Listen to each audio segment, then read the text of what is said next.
Hi everyone, my name is Jojo, better known as Joseph Harwood, and I have been a celebrity makeup artist and creative director for over 10 years.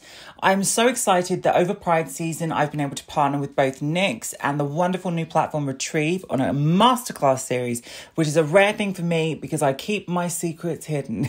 I'm so excited to be sharing you how filters have changed our perspective of beauty and how to recreate them in makeup. There are 6 looks that all contain information about how to create those effects that you would see in a filter, but in reality. I can't wait for you guys to enjoy them. I don't give you them as tutorials. I explain the process of creativity, which is something that I think is rare to find these days.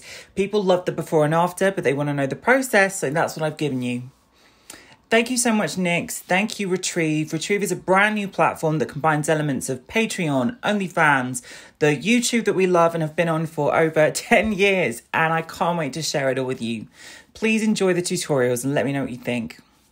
You can also find me at Joseph Harwood everywhere and my work at josephharwood.com.